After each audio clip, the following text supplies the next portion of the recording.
Welcome everybody. My name is Dr. Vanessa Ashall. I'm co-director of the Science and Technology Studies Unit and Wellcome Trust Senior Research Fellow here at the University of York. I'm also a veterinary surgeon and I research human-animal relationships in the context of science and medicine.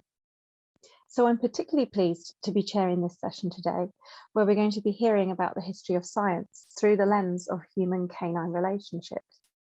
Now I want to introduce our speaker. Jules Howard is a UK-based wildlife expert, zoologist, science writer and broadcaster. He's the author of 5 non-fiction books, including his latest book, Wonderdog, How the Science of Dogs Changed the Science of Life. Jules also writes for The Guardian, BBC Wildlife and BBC Focus, and appears regularly on TV and radio shows. So without further ado, please allow me to hand over to Jules to share his exciting findings with us. Thank you ever so much for that, Vanessa. And thank you to the York Festival Ideas as well for having me. It's a real pleasure. And I'm really looking forward to your questions a bit later on. I feel I should apologise, first of all, for my croaky voice. And I've got some hot lemon and ginger tea on the go for that. So yeah, really looking forward to talking to you about Wonderdog, which has been quite a long-term project for me, looking at the science of animal cognition through the lens of dogs, because, you know, dogs have in the last few years kind of revolutionized our understanding of animal cognition. So in this talk, I'll talk a little bit, first of all, about some of the recent amazing science that dogs are helping us achieve. And then probably for the bulk of this talk, I'll perhaps talk about the history of dogs in animal cognition research, because this was the area in particular. It's a real big theme of Wonderdog, looking back across time, I suppose, at how we've got to this point, knowing so much about dogs. And my feeling is once we've got to this point of, yes, we know a lot about dogs, here's how we got here. With that knowledge, we can kind of look to the future and perhaps better predict where the amazing dog-human relationship might go. And it is amazing. I mean, compared to other animal relationships, parasitism, commensalism, you know, the relationship between humans and dogs is really dramatically weird, I suppose. So perhaps we'll talk a bit more about that in the questions. So as I said, this first section, I just wanted to remind you guys that this really is a revolution at the moment. Dogs are helping us understand much more about animal minds. And I wanted to run through some of the findings that particularly kind of blew my mind, I suppose, whilst researching. And some of these are, I suppose, over the last 150 years, since Darwin first started exploring the ideas of what animal minds are capable of, you know, there has been some big recurring questions. And they include, you know, can animals feel emotions? And for a long time, we thought this was an area of animal cognition science that would be forever unavailable to us. But, you know, fantastically, in the last 10 years, by using dogs as, well, companion dogs, so pet dogs, in other words, and carefully training them to sit in fMRI machines for a nice reward, sausage reward, we can get to see much more about what their brains are up to and compare the bits of the brains that are lighting up with humans in the same conditions. And it's through studies like these, we have a really quite a thorough understanding of the pleasure centers of brains, I suppose, the so-called caudate nucleus. And these are the findings where, you know, if dogs are in an fMRI scanner and they see a treat, a particular region, the caudate nucleus, as I say, lights up. But if they see a human, it also lights up, you know, and it lights up in the same way humans do when they see loved ones. So that kind of science, for the first time, I suppose, has given us a repeated, a kind of methodology that can be repeated again and again. And so we can be much more conclusive about what these results are kind of showing us. And it gives us a much better understanding, as I say, of animal emotions for the first time. And that theme runs through some of the other science that's been going on again in the last 10 years, or even across the last 20 years, including these small icons you can see here. These are images of so-called strange situation tests, and these used to be done with caregivers and human children, and you have them in a room and you introduce a stranger and you watch what the child does. And in most situations, the dog will, the child, the human child will go nearer to the caregiver. And that's, again, a predictable, repeatable test that you can do. And guess what? It turns out dogs behave in a very similar manner. Not all dogs, I should point out, but on the whole, we see those, again, repeated evidence of the close bonds that dogs seem to show with us. And on the left, that's alluding to the famous oxytocin studies. Oxytocin, as is well known, is a molecule. Some people call it the love hormone. I'm not going to call it that, and I don't in the book, but it's the molecule associated with feelings of pleasure across the mammal kingdom. And when humans look at their dogs, we see with gazing, we see a rise in oxytocin in humans, but lots of research showing that in most cases, dogs also see a rise in those brain hormones, the hormones that classically encourage mammalian bonding. So again, I think what's so exciting about this kind of research at the moment is, as I say, it's taking us to a new place in understanding what dogs and by extension other animals are capable of. And talking about, other animals, for a long time, humans were thought the only animals that could understand the significance of gestures to one another. So a pointed finger, this isn't naturally something that chimpanzees understand, what the symbolism of a pointed finger, what that means. And, clearly dogs, we now know, are capable of understanding the pointing gesture.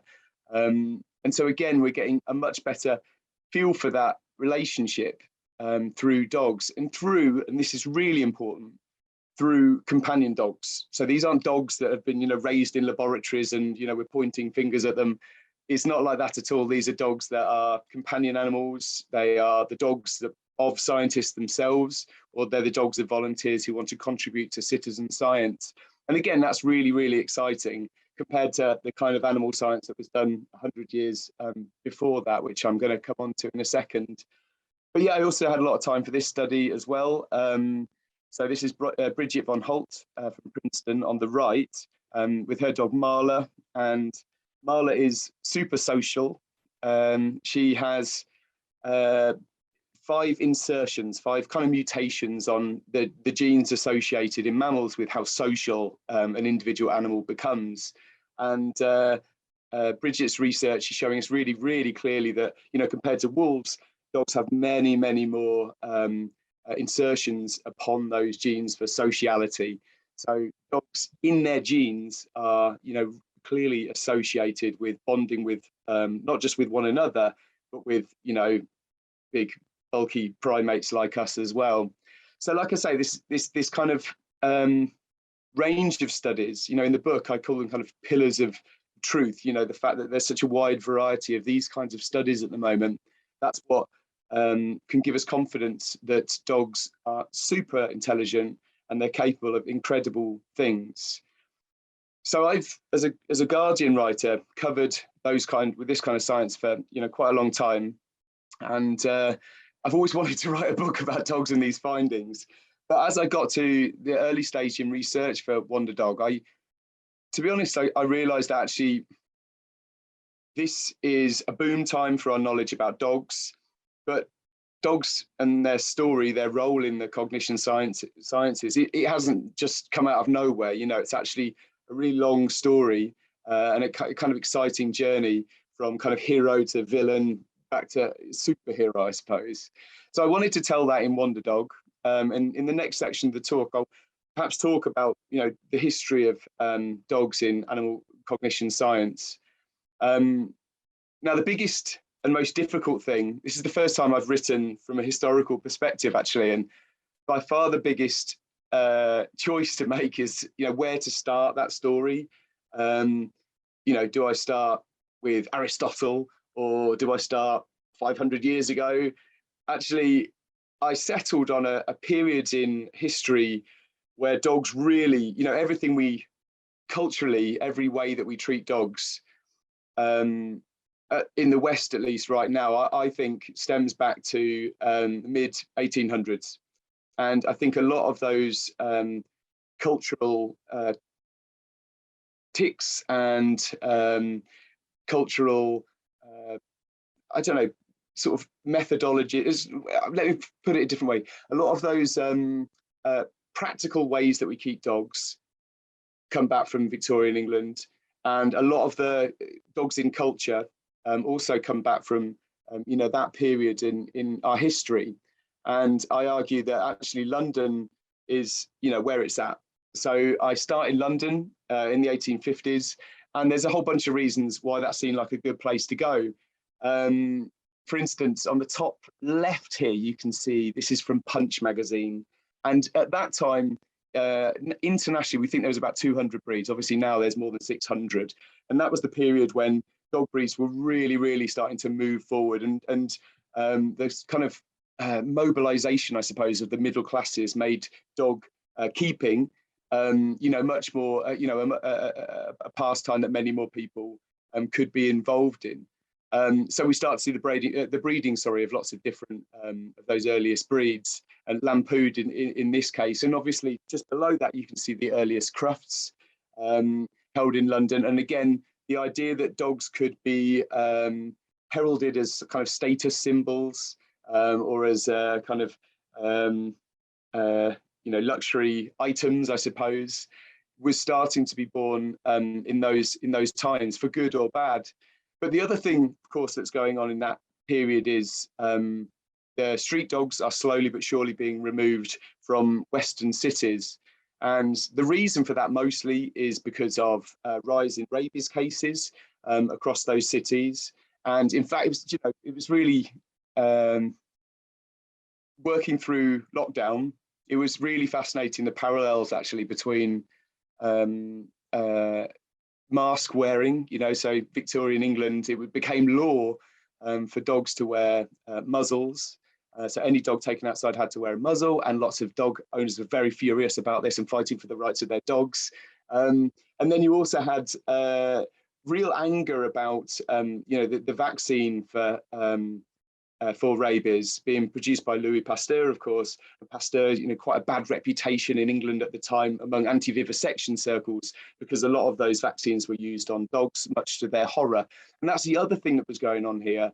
And it's such an important part, I would say still today in animal welfare law, is that we have, I mentioned about the mobilization of the middle classes, but particularly the kind of emancipation of women, and women seeing their role in society and the good work that they could do in campaigning, and the new power that they had been given during that period. And you can see just as the emancipation movement was moving forward and really gaining strength and moving with speed, we saw the same thing with anti-vivisectionists. In fact, so bad did it became a kind of, I call it one of the early culture wars, really. You had scientists, medical scientists fighting in the streets with anti-vivisectionists.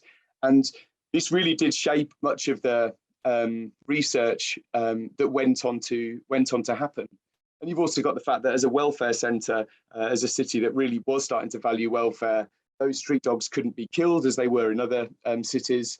And so we see the what are now Battersea cats and dogs, the building of Battersea, supported by Queen Victoria. Charles Dickens, who himself was popularising dogs in stories in a way that hadn't been done beforehand. So I guess what I'm saying is this was like Victorian England seemed like a good place to start. It's this kind of cultural maelstrom of activity.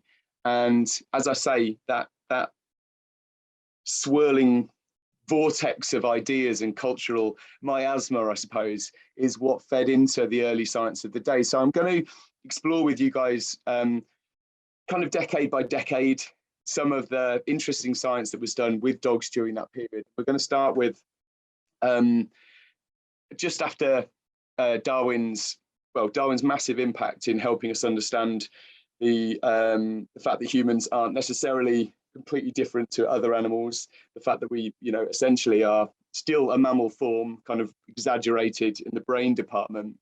And, the fact that, I suppose, through Darwin, you see that scientists do start asking questions about dogs in an evolutionary perspective. So this period afterwards involved three scientists I'm going to introduce to you now. I call them Darwin's disciples in the books. And one of the earliest discoveries, I suppose, was about, the fact that dogs weren't psychic. So, many people at the time believed that many animals were capable of supernatural behaviors. But in fact, that science started to help us picture animal adaptations in a more realistic framework, I suppose. So I highlight here George Romanes, who was one of Darwin's friends. And as far as I could tell, this was like the best example of an early, technically a cognition experiment involving dogs. So he took his dog to the park, and with his friends, they gathered around, and they all went for a walk. One of the friends held onto the dog. They all went for a walk, and then they let the dog follow, see whether the dog would follow Romanes, his master. I'm using quotation marks for master. And well, they were all like, this is incredible. The dog is psychic, it's following Romanes. So they gathered again together in this park, and they decided to swap shoes. And then these gentlemen went off again. Dog was released, and the dog followed the smell of the shoes. Now that sounds quite an obvious experiment to us nowadays, but from that perspective, it was it was a really probing methodology. So this kind of science was quite anecdotal. It often involved one single dog, and it was very, I would say, in keeping with Darwin's research. So, the second one I'm going to talk about is John Lubbock. And again, it's beautifully simplistic what Lubbock did. So Lubbock was a kind of polymath and went on to have a really interesting career in politics. But his masterstroke was he had a dog called Van, a poodle called Van, and he made some different signs, and he drew upon those signs human words, and he placed them on the floor. Now, one of the signs said basically food, the second sign said drink, the third sign said out, let me out, in other words. And whenever the dog would accidentally pick up one of these signs, then that was the moment, Lubbock would spring into action and reward the dog with whatever it asked for. So obviously the dog picks up a food sign, it gets a treat. And Lubbock was really interested in how quickly his dog could learn this. And within 3 months, in 150 trials, predictably, the dog was asking for food in something like 112 of them. And Lubbock's assumption was that animals could learn human languages. And in fact, he even spelt out the words phonetically to help his dog. And those ideas, they seem kind of quaint in some ways, but actually, on Instagram, some of you guys will know this, there are quite a few dogs with sometimes hundreds of thousands of followers who use soundboards to communicate. So the dog essentially can say out, play, just by pressing various buttons. So again, that's another thing you kind of realize when you look at dogs from a historical perspective, you see the same ideas coming back into modern times in slightly different forms. So perhaps one of the most important, I would say, in animal psychology circles was Conway Lloyd Morgan, who helped us understand trial and error learning. And again, this is with his own dog called Tony, which you can see here on the right. And Tony was in his front yard. And at one point, Tony managed to, a bit like in Jurassic Park, where the velociraptors learn how to use the handles, the door handles. Tony had, allegedly mastered the little latch you can see here. And Conway Lloyd Morgan was interested enough to try different experiments to see how on earth Tony was managing these feats, and realized that in the first test, in the first trial, Tony would quite clearly scrabble around and just try anything to, get his way through the gate, and then eventually accidentally stumble on the solution. And then Conway Lloyd Morgan would do a second trial, and again, time how long that took, scrabbling around, and eventually Tony found the solution. And then did a third trial and noticed that each time that the length of each trial was shortening. And by doing that, Morgan stumbled across one of the earliest learning curves, which is, a phrase we use quite often, a steep learning curve. And this kind of science really was a gateway into that kind of science. But as I say, these scientists were following a kind of Darwin mold, anecdotal, working with one dog at a time, and they weren't really using this kind of repeated test methodology that came to dominate a lot of the animal cognition scientists. And in fact, they were pushed to one side really by the late Industrial Revolution, and the changes that were going on in medical sciences and the amazing leaps and bounds being made, including by Pasteur in laboratories, was showing a new way of doing science, and that often involved long-term tests. Now, I'm building up to a character I'm sure many of you know we're going to go here, and that character is of course Ivan Pavlov. You can see the bottom right of the picture here.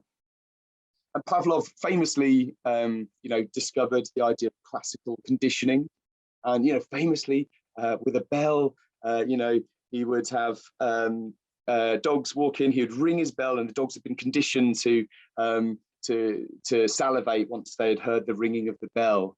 And that's the popular story. Certainly the story I was fed in education, and I was saddened and surprised to learn that's not actually the real story at all. And the real story, I mean, in the book, parts of it are kind of graphic and quite gruesome, so I've moved those to the further reading section of the book.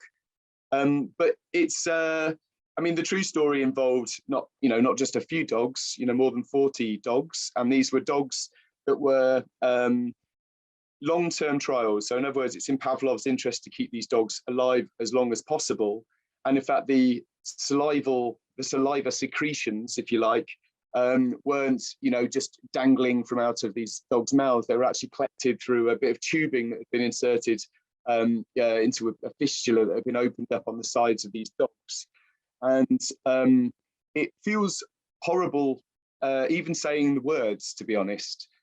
But I think the point of including Pavlov in a story like this is because, I call the book a love letter to science through the good times and the bad. And my feeling is, for us to pursue a scientific future where we respect and are compassionate to dogs, we kind of need to know from where we've come. But Pavlov, there's no denying the science was important, but there are other aspects of his personality. Like, I was kind of surprised to discover that at one point Pavlov was collecting so much saliva, something like 3,000 bottles of dog saliva each year. He actually was selling that saliva as a cure for dyspepsia into Russian high society. And he was funding like 2/3 of his research costs through selling dog saliva he was collecting through his experiments. And of course, there was no bell as well. This was a buzzer. We think bell might be a mistranslation of the Russian word for buzzer. And in fact, Pavlov wasn't just conditioning his dogs with buzzers, he was also conditioning them to salivate through, electric shocks, and the movement of a metronome, at high speeds or low speeds. Really interested in, working out what dogs were picking up on before they made these associations.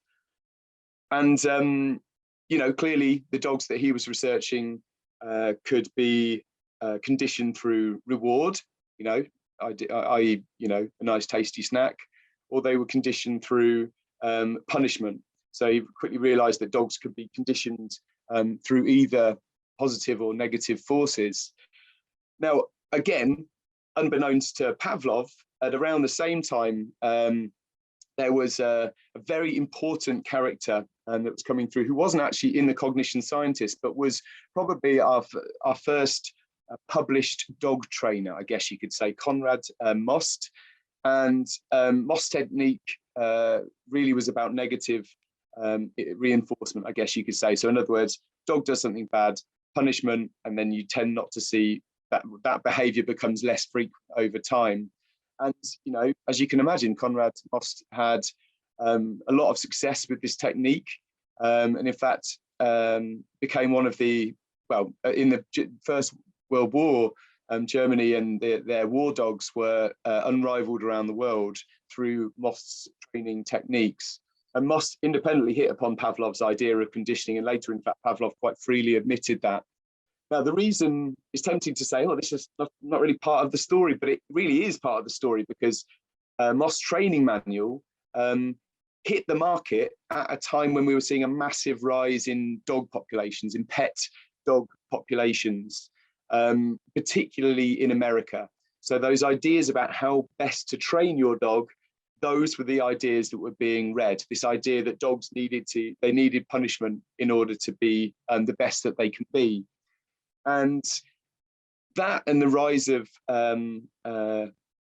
certain aspects of the ethological movement guided much of the ecology that was being done on other animals. And again, we moved forward to just after the Second World War. And this is a great example of someone who was influenced by Colonel Most's training style. And this is a guy called Schenkel, who was the first to publish behavioral observations of wolves and how they behave. And his studies were picked up by many, many people because, you know, remember, the dog population's booming. People are looking for good scientific advice about how to tame their dogs. They're looking to wolves.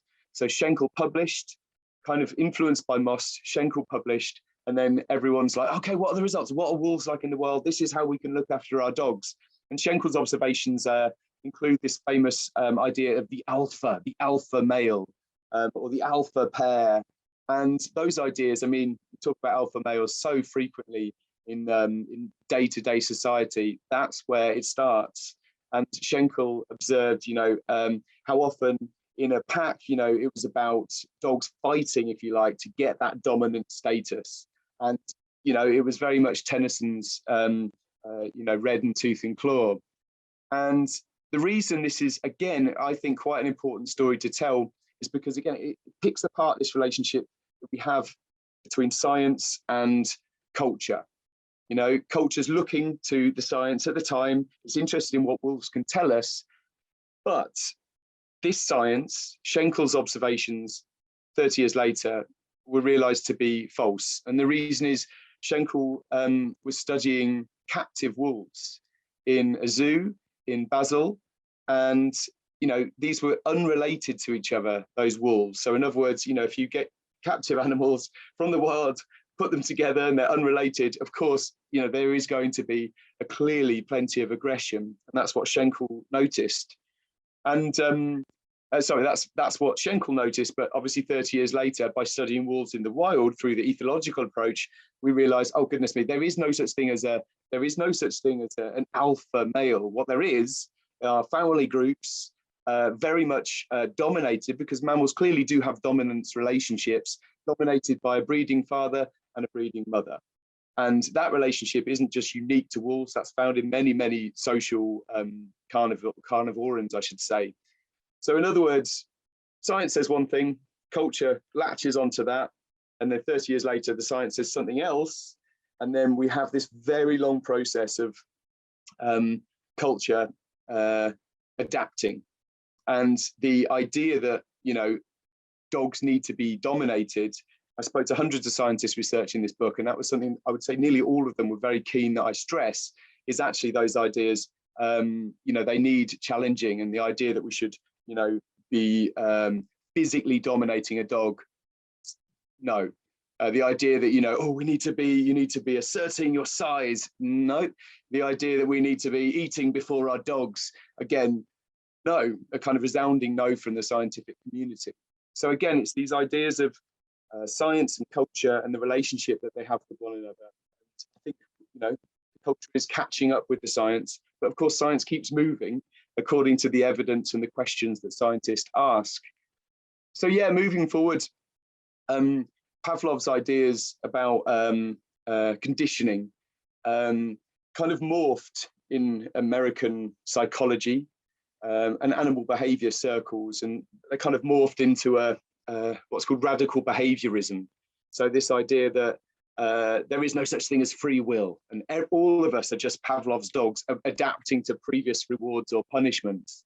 And they became the dominant ideas, you know, throughout the late 1940s and throughout the 50s, championed by B.F. Skinner, whose hand you can see there, putting a pigeon into a missile. So Skinner had used operant conditioning, so rewards, in this case, rewards training, if you like, to get pigeons to peck on certain panels there to control the movements of the missile.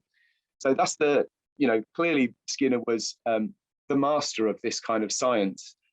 And the ideas that came out of that sort of science were really strong. But as with many aspects of science, rival factions started forming, and one of those factions was kind of against the idea of free will and very keen on thinking about nature instead of nurture. And in fact, the nature versus nurture debate really made us big stride forward in the 1960s with J.P. Scott, you can see here on the right, and John Fuller. And this is such a brilliant, it's such a famous experiment, but many of you'll know about the results of this study, but you won't know it was done by them.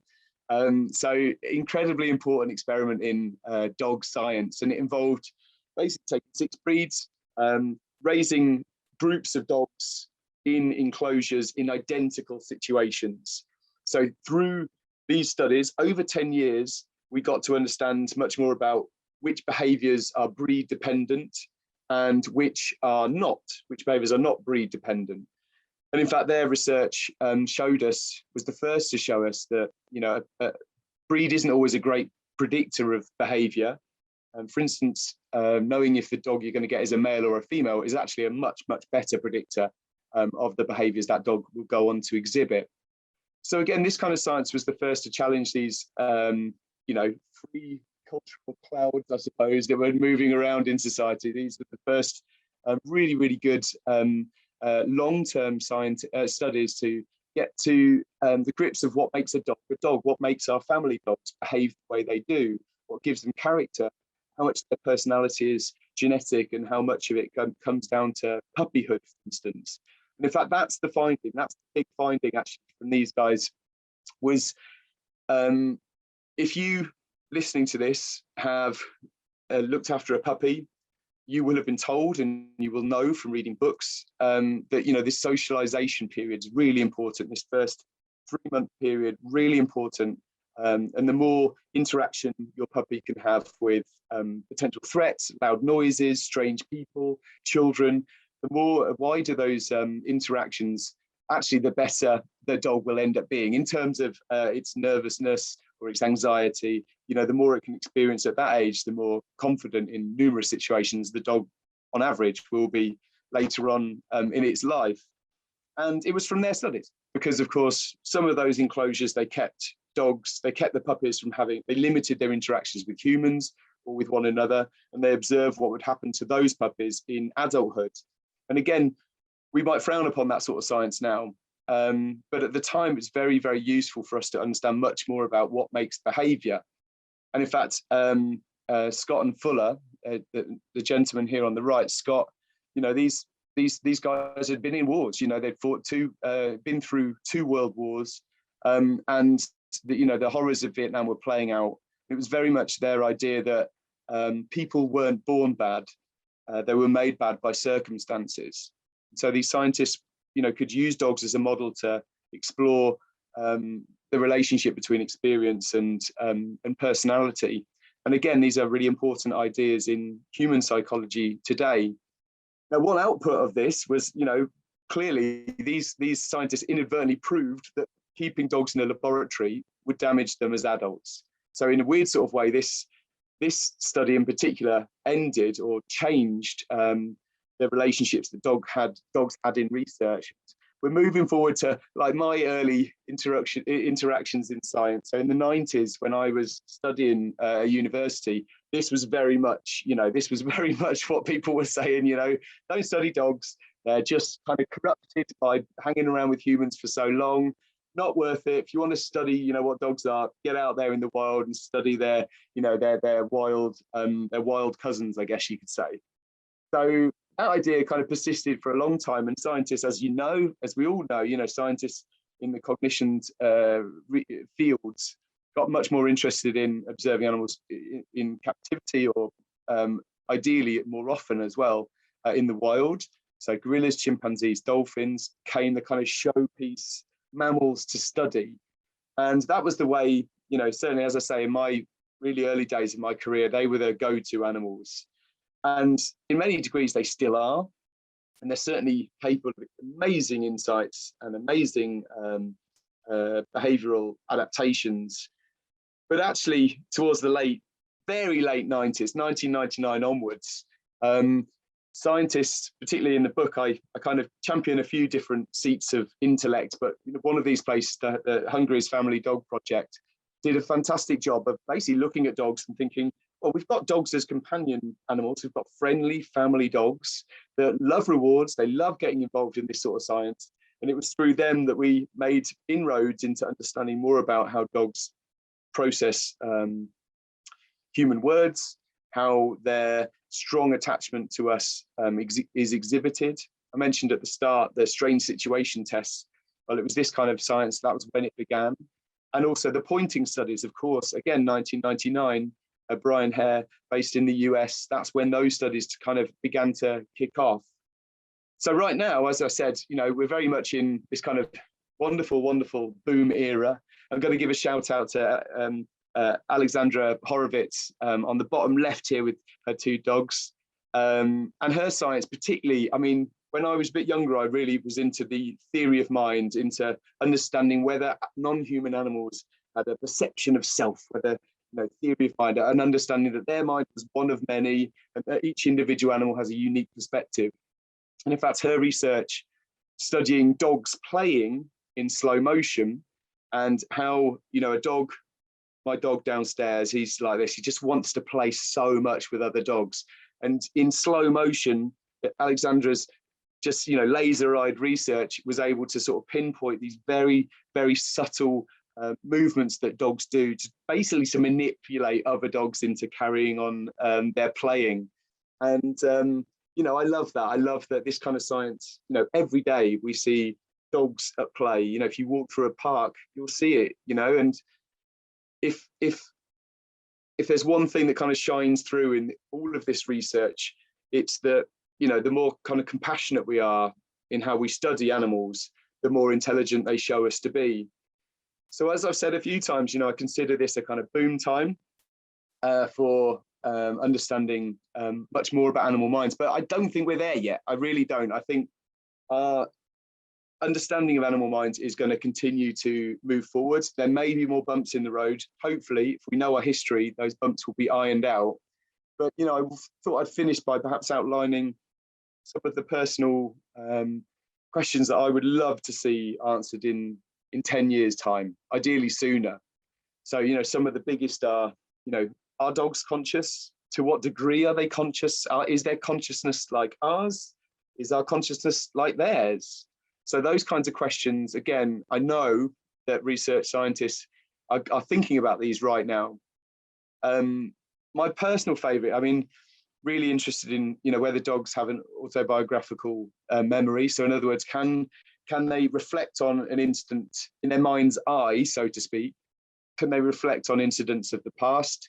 It would be fascinating to know whether, in humans smell something from their childhood. We all just instantly go back to our childhood. To what degree, could dogs do that? I'd love to know that. And at the moment, Alexandra Horowitz's studies, tell us that dogs do have a true theory of mind, a rudimentary theory of mind, but could further studies tell us more? Could they tell us that they have a mind that is capable of informed understanding of other minds in a way more similar to the human condition? Again, it would be wonderful to find out those answers, and I suspect we'll get there. It's just a matter of kind of when. And of course, if everything we've learned is true, particularly about how impressive dogs and their cognitive abilities are, then the big question has to be, of course, is we refocus on those dogs that still suffer. So the street dogs that still exist today, dogs that are mistreated by their human, owners, dogs that have, unfortunately, through various circumstances, been left at home too much, for instance, and are suffering a kind of attachment anxiety. I think this kind of science does, and I hope it does, keep us questioning and looking at this relationship that we have with dogs, and using the science to more quickly change cultures. I think that would be a really positive thing for us to continue doing, or even do at a faster rate. So that's the book. that's, you know, I've talked about some of the really amazing, cool stuff going on right now with dog science research, courtesy of just such a warm community of scientists, I must say, really kind of taken me in. And then the history of dog science, and then, as I say, some questions for the future from me. Thank you ever so much, Jules. That was absolutely fantastic. I'm pleased you're ready for questions. I'm going to dive straight in with questions from the audience. We already have some ready for you, but I want to remind participants that you can type questions for Jules into the Q&A box.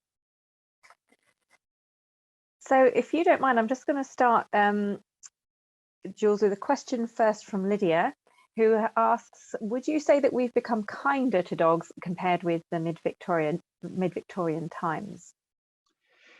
That's a really, really great question. And I would say on the whole, yes, we have. But I don't want to give the impression that Victorians were massive. I would say, okay, let's rephrase that. This new wave, if you like, of dog ownership, those dogs, and you can tell from partly through Dickens's stories, but also through magazines, you know, at the time, and historians were, you know, in a lot of cases, those dogs were considered as family members. So they weren't necessarily sleeping in beds, although that did go on, not necessarily sitting on sofas, but obviously sitting on laps in some occasions.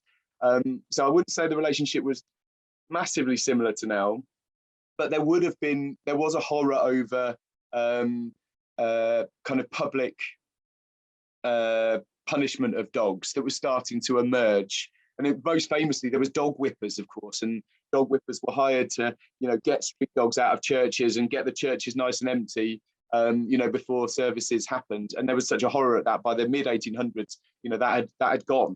So I would say what we see now as the animal welfare movement was just kind of starting off at that point. In fact, this year is the 200-year anniversary. I think it's 2 weeks away of Martin's Law, which was the first bit of animal welfare legislation. So definitely moving forward. So yeah, thank you, Lydia. Great. So I now have a question from Rebecca. In fact, I think there's a couple of questions on a similar thing, and this is about the use of buttons. You talked about I think you spoke in your talk about the use of buttons, which allow people to communicate with dogs and allow dogs to speak. So I've got 2 questions actually about this. Just asking whether there are professional opinions on what's going on with that, and what you make of people using these buttons to communicate with dogs.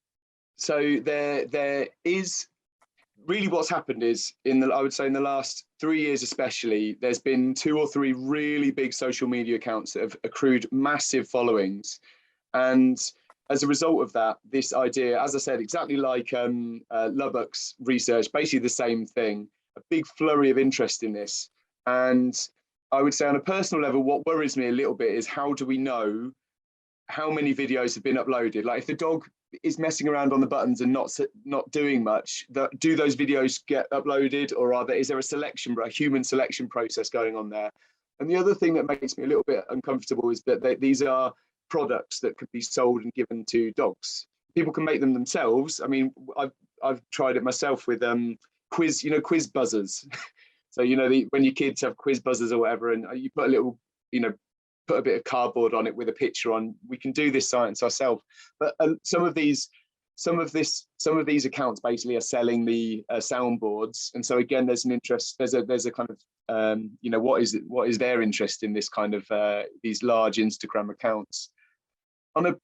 As a result of that, what started to happen, particularly in the last 18 months, is scientists have picked up on this and they've started to do much more citizen science. So I think recently they've started asking people who buy soundboards for their dogs to provide information on how their dogs are getting on, what they're learning, and, you know, the kind of spread, if you like, of behavioural responses that dogs are using. You know, for instance, dogs can clearly operantly condition themselves to press a button to get a bone.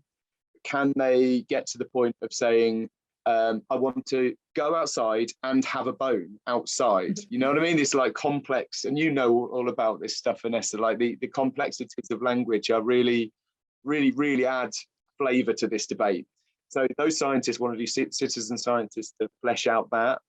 And my personal feeling is, yeah, if we can add a bit of science into this mix, we could find out some really, really, really interesting things. And again, these are wonder dogs. These are, you know, companion animals contributing to science. I think the most cynical person would say, and I'm not saying this, but I would say the most cynical person would say it's a little bit like, you know, are they minor birds in Australia, the birds that mimic the people with chainsaws. And in fact, they say timber sometimes. So these minor birds will scream out timber. And, you know, those birds can scream out timber and not really understand the concept of timber. Does that kind of make sense? Yeah. I think that's where it becomes harder to know what's truth and what's kind of reality, scientific reality. But it's a really important question. And as I said, people can freely do Lubbock's test, you know, at home. Let us know how it goes. Brilliant. Thank you very much for that. We have a question now about consent, animals consenting to research. So Alexandra Horowitz has written about animals consenting to be part of research and the ethical importance of this. Have you found in your coverage of canine research projects that active consent from dogs is becoming more important? Yeah, I would be as bold as to say I think any research that isn't thinking down that line right now on dogs should really be questioning their research methodology. And in fact, Gregory Burns, I mentioned at the start, the scientists in Emory University who had dogs trained to sit in fMRI machines. Those dogs, their human companions had to fill in the same forms that anyone who contributes to research scientists would fill in. So they could be pulled out at any point from the research that was being, you know, done. But it'd be really interesting to know whether we could find a form of dog questionnaire, or whether, you know, that we had a better understanding of, you know, if the dog exhibits the following facial expressions, okay, it's time to be removed from this, you know? So I don't think we're necessarily in all cases there yet, but I think ethics boards, you know, if we're going to make this work, you know, with dogs in research as companion animals, looking at the whole history of their role and how they've been abused previously many times, I think we've got to get this right. So no, I'm with Alexandra Horowitz all the way, to be honest. Great, and I think actually we can connect this next question with that. This one's about therapy dogs, asking what the future holds for dogs being used in therapy, or assistance dogs, and whether there's any conditions that you think could be helped by them in the future. And I suppose I would add to that this as well. You know, there is some narrative around this idea of consent being applied to therapy and assistance dogs, and you know, what do you think about that whole area? I think, well, do you know, can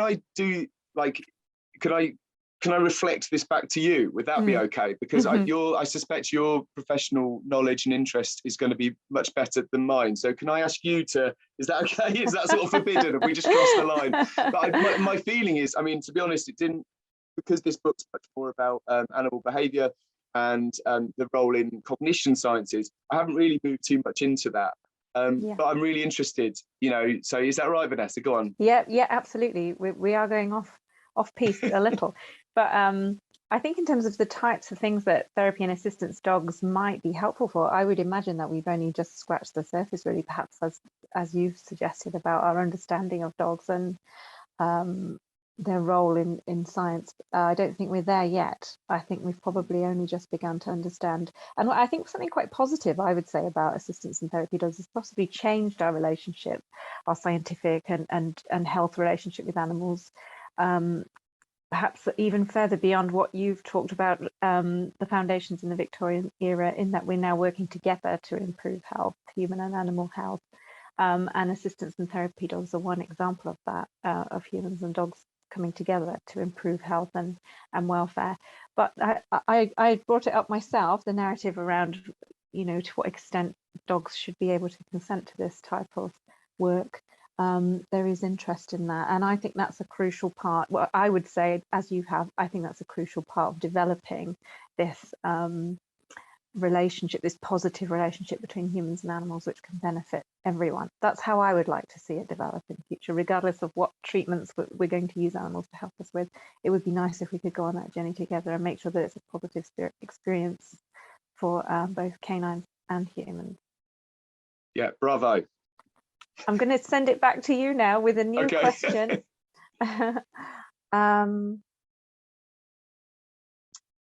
Right. Well, let's go for, we'll go back to this idea of street dogs. You talked about street dogs, and you mentioned that street dogs may still be dogs who suffer.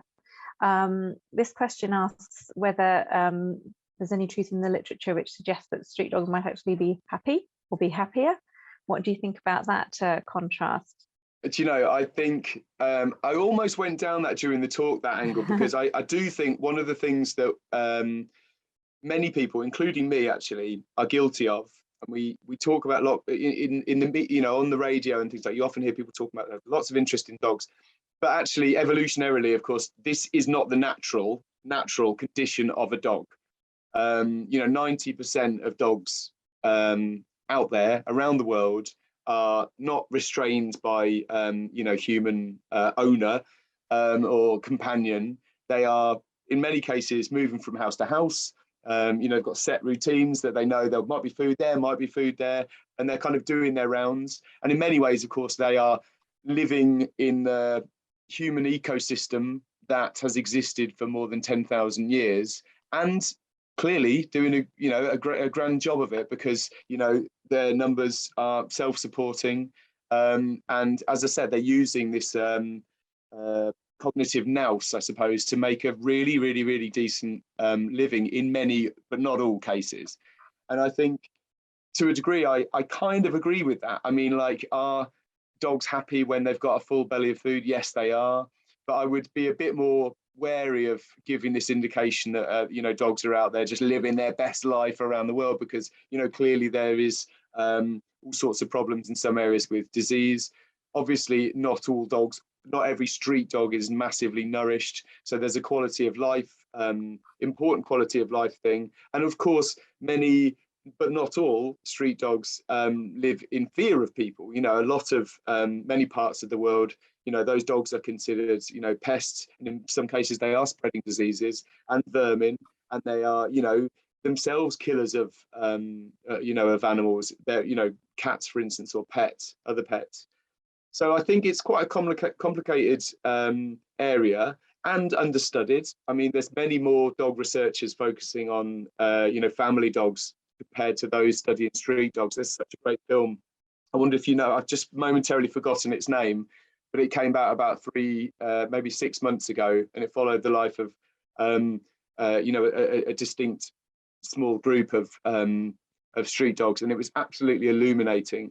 So I think we need a bit more science, a bit more understanding. We need to accept that not every street dog is the same, and themselves they are split into categories, and move forward from there. But yeah, I wouldn't want to give the opinion in some ways that, and also, you know, I don't, this current way that we cohabit with dogs may well change again, you know. And if there's one thing you can see really clearly, and you see it particularly in American culture with you know, the birth of Warner Brothers and Strongheart, the, you know, the TV dog, Rin Tin Tin, Lassie, and you could see the impact that was having on the number of new registrations in America. You know, there may well be some unknown around the corner, some other sort of crazy invention. It might be the metaverse, I don't know, but, like, you know, it's really hard for us to predict where necessarily will things stay like this, you know.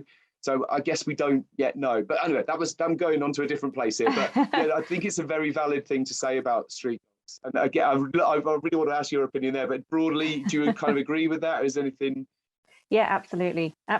I think, beyond thinking about street dogs or even just dogs, I think animals have such different experiences of, you know, we categorize animals, don't we, Yeah. for our own purposes, give them a particular brand, but you know, their own experiences, I think, can be extraordinarily different, depending on their, as you've pointed out, nurture and nature, and what their own personal experiences in life. So I think we need to be very careful about making generalized statements. Cool, that was a great question, thank you. Yeah, And we're really nearly out of time, and we've had so many questions. I'm terribly sorry that we're not going to be able to cover even a fraction of them. You've obviously really got everybody's imaginations going. Let's give you just 1 minute for this question to end on, which is, what has your own dog taught you? Do you find yourself analysing its behaviour and expressions all the time? That's a really good question. Okay. Do you know, I would say this, okay, and someone had to point this out to me about their own dog, and I was like, oh yeah, that's exactly how I feel. I feel embarrassed saying this to in front of you, Vanessa, but I when I was younger with dogs, I was very much this kind of okay, you train them, they learn to do, you know, like you do the things you want them to do, and that's great, and then that's it, you got yourself a great dog. And I realize now much more that this kind of training relationship will have to go on, you know, our whole life, I suppose. So that's one thing, definitely, that, you know, training isn't something you do and then you forget about.